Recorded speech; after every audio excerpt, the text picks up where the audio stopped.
This is Pucks in 7 with Ryan Paton.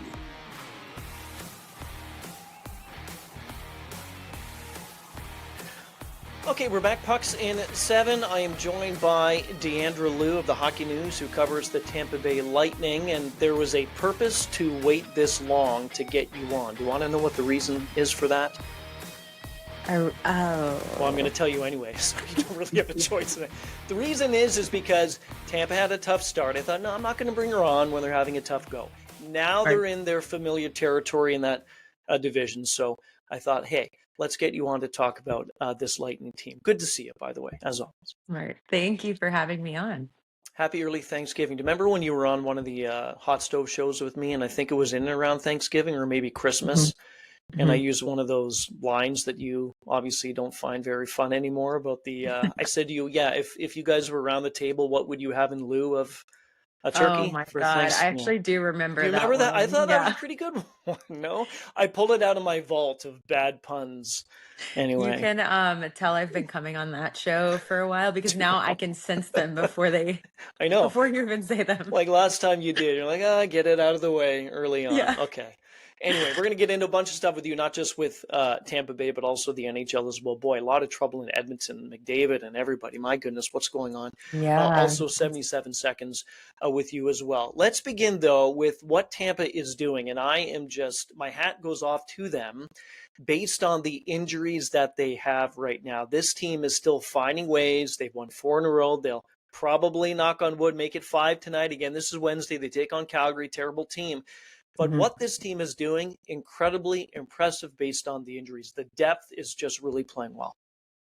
Yeah, and I think it's been really impressive for me to watch because, the organizational depth like you talk about, they didn't just get like that, right? It Right. took years and years, and it actually wasn't even like that last season. Like they made some moves this summer that maybe people didn't really pay attention to. Signing a guy like Dominic James, Yep. who right out of college, which the Lightning do not do that, but they saw something in him that they liked, and he had never even played in the AHL. So he got a couple games in Syracuse. He really impressed them at training camp. There were a number of guys at training camp this year, I will say, that were really impressive. And you didn't really know who was going to get a chance to come up and who was going to stay in Syracuse and how that was going to work out. And now we're seeing, right? And it's almost like a rotation of guys. Like they're giving everybody a shot. So if they're working hard in Syracuse, like they're going to get a chance to come up here right now. But like the organizational depth is just, it's been very, very impressive to watch. I like what Tampa has done. I like what they're doing. And in a situation like this, where again, you have your stars on the team when healthy, the Kucherovs, Braden Points, Hagel, you go down the list, Vasilevsky, McDonough. I mean, these are big names in the league. But when you can look at some of these younger players getting a chance to play, it just goes back to what I think sometimes is lost in the league among the 32 teams. Who is in the system? Who is good in the system and who is able to come up when need be. So this to me just kind of reinforces the fact, as you said, that Tampa's done a really good job at developing within the system, because when you have an opportunity like this now that these guys can come and play, they're shining. So I think that's, again, hats off to Tampa. I think they've done a great job. Yeah, and I think like there was so much this summer. You think about like Isaac Howard, right? That was a guy that they expected to, come through the AHL and work his way to Tampa. That's not really what he wanted, but you can see now, you see why that process has been what they've stuck to. It's a merit-based process. Like you earn your way to the big league. Right. And now you see like how much it has helped them. I mean, they're missing, like you said, like some major key pieces right now. I don't remember the last time you think of like McDonough and Hedman not being back there, and you think like, what would happen? What would that even look like? Well, now we see, like they've been able to make it work. It hasn't been pretty every night. It really hasn't, but they're getting wins. They're getting points. So tip my cap to Cooper and the staff too for what they've done to integrate these guys too into this lineup. For sure. Injuries are one thing now. Again, they're playing well, going for 5 straight tonight. Again, this is Wednesday. What was off with this team? I know the Atlantic Division was strange early on, and we can talk about Toronto. Still is. I know. Still is strange. It's bizarre. It's one of the strangest divisions, I think, right? And that we've seen already. What was a bit different? Was it the slow start? Was it just kind of getting things going? Did you notice anything different that has now changed with this team playing better? It was interesting to try and kind of figure out like what was going wrong, why it was such a slow start. Yeah. I think with Vasi, it's easy to point out because he was dealing with some tweaks and he was out for the preseason. Except for that last game against Florida, which I wouldn't even consider a game.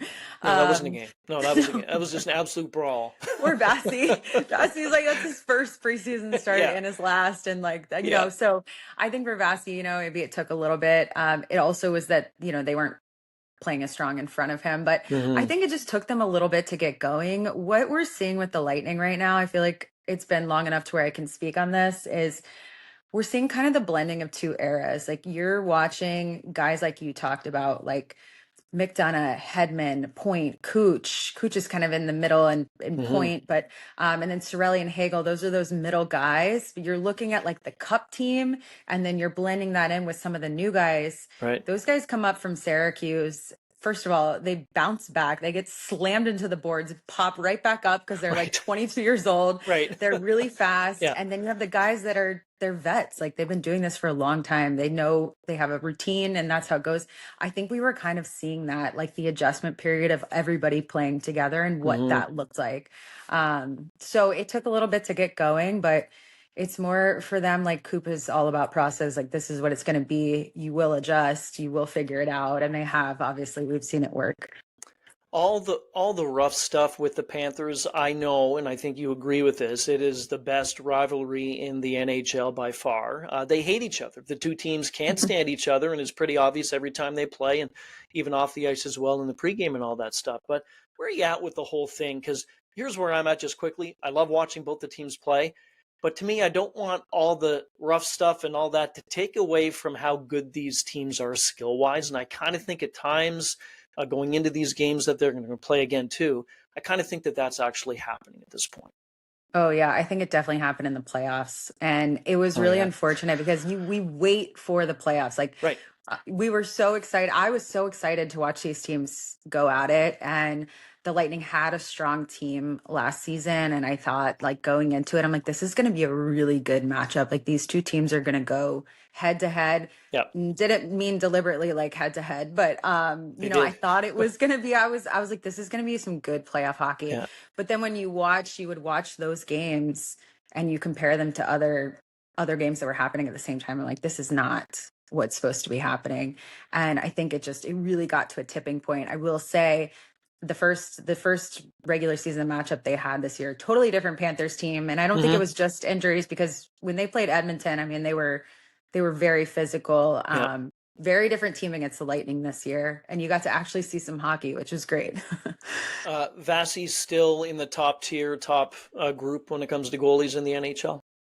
Vasi has been lights out, and like he is always the topic of conversation around the league, and it's always mind-blowing to me because I'll be talking to him and he's like, I feel great, like I feel really good, and then you read what they're saying about him and just like, I mean, social media, but I think he's proving with his play that he's the same Vasi. I will say this year's a little different in that Coop is really managing his workload. We haven't seen that really in years past. Right. And Vasi told me the other day he would play every single game if he could, but that's not what he's like allowed to do anymore. So it's definitely Coop managing his workload. And I think that is really great because Jonas Johansson has stepped up big time and they've been able to rely on him. And I think down the stretch, like that's only going to help the Lightning.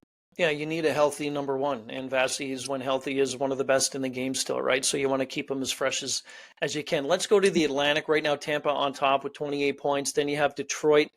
Then you have Ottawa. We'll get down the list in a second. But for so long, so many years, even at this point, and I'm going back to, I have it on here. Last year, this time, going into tonight, it was Toronto, Florida, Tampa, 1, 2, 3 in that division. And we've seen these three teams occupy those three spots for the most part. Boston a sprinkle in here and there in the last few years. They'll like randomly pop in and pop out. Boston will like come in.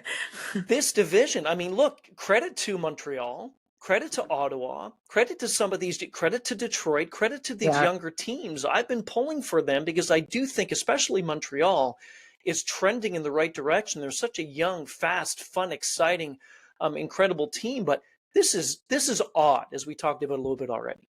Yeah, it's really a weird season to where, and I love Montreal too. And Yeah, it's yeah, been, especially with Marty, like I think that team has really adapted his personality and they're yeah. just like fighters. They're They're just a having fun bunch of too. They're having a gritty lot of fighters. fun. Yeah, they're Yeah, fun, they're yeah. young. I love watching them. And it was only a matter of time before they started to, and I thought last year, them at the end down the stretch, like they were just so much fun to watch. But it's a very weird year. We knew Toronto's so fascinating to me all the time because there's always something going on. Always. It's exhausting. It's like, Diandra, who it's can we exhausting. point the finger at? Who can we point the finger at? Yeah. And, we knew when Mitch Marner left, like that's 100, what did he have? Like 107, 102. 110? 102. Okay. Yeah. 102 point season. And nothing was really done to make up for that. No. So what did they expect, Yeah. And then they're obviously dealing with injuries, but you go to 3 Stanley Cup finals and Yeah. you do end up paying for it in some way. So I think we're seeing that. I don't know what they're going to look like when Kachuk comes back. And then I guess Right. they're expecting Barkov to come back for the playoffs Yeah. if they make the playoffs, so I wouldn't ever count them out. But watching teams like Ottawa, like they don't even have their captain. No. And they're making it happen. So they were a team for me watching them in the playoffs. Like they got a little taste of it. I expected them to come back this season and be really physical. And it's actually really fun to think of maybe it'll be a different group of teams there at the end. As long as Tampa's in there. As long as Tampa's in there, I believe that they will. Yeah. But it's just every year it's the same, it's the same teams over and over again. So it's making it interesting, at least for right now, but it's a long season. We'll see what happens. Is the sentiment and the feeling from where you're at when it comes to Toronto? You said, what did they expect? How did this team expect to fill the skates left by Mitch? Is that kind of the feeling in and around Tampa right now? Well, what's the sentiment outside of Toronto based on what's happening with the Leafs? Oh, I feel like, yeah, I mean, Toronto, I feel like is a team that down here we pay attention to as they start, I feel like close to the playoffs and also Sure. as they start to face each other. Right. But I think, I think that's when you look, I was waiting to see what Toronto was going to do this summer because it was obvious that Mitch Marner was not going to stay there, right? Yeah. Everyone knew that was happening. And I was kind of waiting for them to do something. And maybe they just couldn't get anyone. Maybe they couldn't sign anybody. I don't know. But I mean, that's a huge hole that needed to be filled. Yeah. And I don't think that's the coach's fault. I mean, that's just kind of the reality of where they're at right now. So this might be one of those years where they're kind of figuring it out. And then next year, they get back to it. We'll see what happens. But there's always something going on. And always, if it's not Mitch Marner, it's the coach, it's the GM, it's always something. So I don't know what to say about Toronto. I guess we'll just wait and see. They have a lot of injuries too, though, right? They do, and they're expected Matthews and Nyes and expected to have some guys back. But I mean, from what I've seen with the team, the biggest thing that I've noticed is just the body language. They just don't seem to really want to be on the ice, to be honest. And I don't know if there's a disconnect now between the coach and the team. I've heard different things that there could be, especially within the room, that we don't see on the bench. We see enough of it on the bench, but you're right. 82 games, that's fine. But who would have thought at this point, me talking to you, that they'd be dead last in that? Yeah, that's crazy. Yeah. I mean, the Lightning were last to start the season, I will say. So it has been there before. Now it's Toronto's turn. And I don't think Florida's not that far ahead of Toronto. I'm not sure, but no. I mean, the gap isn't incredibly large, but I always say this too, and maybe you've heard this sometimes when you've been on with me. You can't lose or win a playoff spot in October, November, but you can definitely get behind the 8 ball in one. And right now, Toronto is certainly that. I did some research. The Crack Research team on this show actually did some research. So Tampa Bay is tied for being the 3rd heaviest team in the NHL. I don't mean heavy, mean overweight. I just mean big boys. It's a good thing. Average weight of 203, And from what I gather, Wow. you add 39 more to that, and you've got 242, and that's Curtis Douglas. How big is this human? Curtis Douglas, that's a big man. It He is is. very, very tall, and the Lightning have some big boys. Yeah, I actually noted that in training camp when they came in. Like I said, they got some new faces there in Syracuse, and I was watching them in training camp. They would come in the locker room like, those are some big dudes. yeah, They yeah. definitely got bigger. I think they realized last season, or the last Mhm. 2 seasons, in playing Florida in the first round, like you got to be big, tough, like nasty guy. Let's get on some other news out of the NHL. And this has been, you mentioned too about Tampa being a team. You've got the vets, you've got some youth coming in and coming up from Syracuse. The NHL right now, we're seeing this youth movement. Connor Bedard has just been phenomenal. Macklin Celebrini, Leo Carlsson in San Jose, Anaheim, respectively. Matthew Schaefer, Safer. he's not even 19. And for what he's gone through off the ice, it's just unreal that this kid is just a man already. And it's amazing. Just your thoughts on this group that we're seeing late teens, early 20s.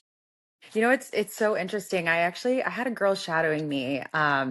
She covers the Florida Everblade. She's a beat Yep. writer. Had her shadowing me the other night. So she's like 22-ish, 23. Yep. And she brought this up. She's like, this is like what I'm so tuned into, because this is like my generation of players is coming up, and they're so fast and they're so fun and they're so entertaining. And I'm like, we're seeing it in, I almost said Syracuse and Tampa, but we're seeing it with some of the young players that come up, this new generation. Yep. And you talk about Matthew Schaefer, like he is one of those guys who he has a story off the ice. He is a really good kid. He's a good player, and he's becoming like the face of the league, one of the faces Yep. of the league. And you can kind of see like the future of where the league is going. And Connor Bedard, obviously, I mean, when he signed, it was like the spotlight, the amount of attention that was on him was so much pressure, and he's handled it so well. And they're playing well this year. So I just think overall it's really exciting, and we're kind of seeing like the direction that the league is taking, and it's really fun. And we're seeing it in Tampa with the young guys that come up. It's like just a totally different style. The speed is unreal, and like Anaheim is another perfect example of that. You watch Anaheim play, like they're a fun team to watch. Yeah. They're also doing really well. So It helps. it helps, but I Yeah. mean, like, Yeah. they got a new coach this year and stuff like that, but they're a young, fun team. It's kind of a mix of like vets and young guys. So it's fun to see where the league is going for sure. More parity this year than ever, and I think it's great that these young clubs, with these stars on the team as well, are playing the way that they're playing right now. Speaking of stars, names like Bedard and Celebrini and others too on the U.S. side of things. Who's going to represent the U.S.? Who's going to represent Canada at the Olympics coming up in Milan? Specifically, I want to ask you about Brandon Hagel and Team Canada. There's a lot of youngsters on the outside who want to get a chance. And there's a whole bunch that are going to come back who did represent both the nations at Four Nations. I'm sure I know the answer to this, but I know that if you had a vote, you'd put his name in the hat, I'm sure. Oh yeah, Brandon Hagel. I've watched him grow and change so much since he got to Tampa. And part of that is like when Steven Stamkos left, there was this like void, right? Where guys had to step up and be more vocal. And he was one of those guys, like he really embraced that leadership role. And he and Sorelli together are like, they're not just scoring goals, like they're great two-way players. They're on the PK, and like that is their bread and butter. The two of them together that's what they do, and yeah, Hagel he's an anchor on this team. And you talk about like the future of what the future looks like. He is one of those guys. Like I see him evolving into having a huge leadership role with the Lightning. And I definitely think he's on his way to making an Olympic team. I would say, if I had to guess, I would say he's in there for sure. You have a soft spot, everybody does in Tampa, for Steven Stamkos. Ryan O'Reilly a few weeks ago came out and called himself out. Barry Trotz recently has called the whole team out. There's a lot of discussion as who's going to stay and who's going to go. What about the coach and all that? We can talk about that another day. But how tough is it still for you? And I think other fans, I'm sure you can speak on their behalf, just to see Stammer and again, great player, great human, wonderful individual, but just struggling on a bad team. Yeah, it's very surprising Hmm. to see that happen when you think about it. Like he's a shooter, he's a scorer. Like who's feeding him the puck? How is Right. that happening? He doesn't have that. Um, and only a couple of guys in the league have what is it, like Ovechkin and Stammer. Like those are the two that have Yeah. that shot. Yeah. So he needs to be on the right team. I will say, like, we talk about it all the time in Tampa. Like, what we are always, keeping tabs on what Stammer's doing and how he's doing, and it is really surprising.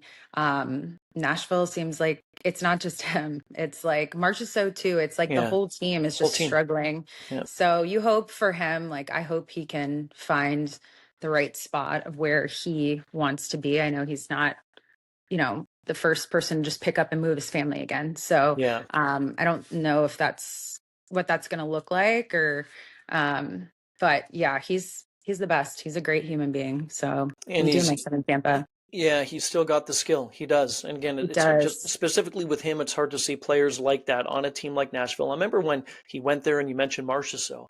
Everybody Hmm. thought, wow, Nashville cleaned up in the offseason. This team is going to be better than pretty much any team in the league. And it hasn't worked in year one. It hasn't worked now. So what's going to happen by the time the deadline hits? We'll see what that team is going to be like. They're going to I've be taken very up a lot. Yeah, active sellers. no, I know exactly. And look, I have no problem with like a Barry Trotz, O'Reilly, other players, coaches, GMs, whatever it is, just to call the team out. Because at the end of the day, it's the Mhm. ones on the ice that are responsible. I always say this about hockey and the NHL and even the PWHL too. You get to that point, you don't really need to teach them too much at practice. Mhm. It's up to them to do what they know they can do. And if it's not working, then you got to find a way to fix that. Mhm. Let's get into 77 seconds with you. 7 questions. I may have added one. I don't know, but don't keep track. We'll go no timer, as you know. Okay, here we go. This first two are, well, the first one's easy. The second one, not sure. Outside of loving hockey, what's a team from another sport that you and I share a love for? The San Francisco 49ers, they're finding a way this season, and I don't know how, but I'm going to take it. My next question, can they win the Super Bowl? I don't know. Okay, here's my thing. Okay, go. I read Handicap that them for me. Yeah. if they can make it to the NFC Championship game, they will get Fred Warner back. I do not think that they can win the Super Bowl without Fred Warner and Nick Bosa. If they can get one of the two back, Yeah. they may be able to find a way depending on who they're playing. So Okay. we'll see what happens. They got to make it all the way to NFC Championship game. I don't know if they're going to, but I'm not going to count them out just in Hey, case. you and I are staying in the bandwagon. Doesn't matter what Yeah. happens. We're on the bandwagon. We mentioned the Olympics. They're coming up. Who makes the team, the Canadian team, out of these three? And if Okay. any, or how many of them, kind of goes back to what we talked about Hagel. Celebrini, Schaefer, or Bedard? I think Celebrini, they just put in the drug testing protocol. Yeah, he's in. Yeah. Will the ice rink be ready in Milan in time for the games? It has to be, but I fear that it's going to be like a week before they get there. Me too. I don't know if they're going to have a lot of Not practice looking time. good. Yeah. No, it's not. Who are you pulling for in the World Series, Toronto or Los Angeles? Okay, wait, repeat that one. Who are you pulling for in the World Series, Toronto or Los Angeles? I was pulling for Toronto. I honestly was. I was just rooting for my Canadian friends. I wanted you guys to win something. Yeah. Win something, thanks. That's nice. Sorry. Oh, Hockey no. wasn't going well, and I was like, they got to do this. Hey, it's all I good. I'm with you. saw you guys pulling together, so. You're down in Florida. Skiing or a beach for you? I was literally born on the beach, like across the street from the beach. Okay, So easy. I am going on a ski trip in March, which will be really fun. But Where to? Vermont. Very nice. Very nice. It's a beautiful spot. NYU versus University of South Florida for a national title of something. Who would you cheer for? I love that you asked this. My two colleges. I'm gonna have to say USF because it's Tampa. So like a win for anything in Tampa. I'm gonna, yeah. Okay.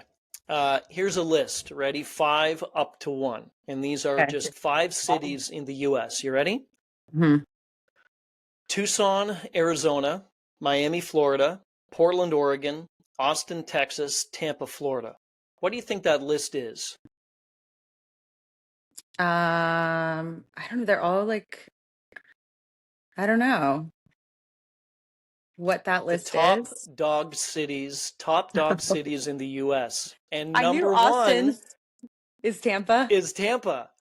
January 25 this year, a study came out saying that Tampa is the most friendly dog city in the U.S. So there you go. I believe that. I knew Austin, Texas was in the mix with Tampa somewhere, but I mean, Steve would agree with that. Tampa's very dog friendly. He makes it. He makes it. Yeah. Diandra, thank you. Always appreciate this, whether you do this or the other shows that I do as well. Great to see you, and we will do this again soon. Thank you for having me on. This has been Pucks in 7, available on the SiriusXM app and wherever you get your podcasts.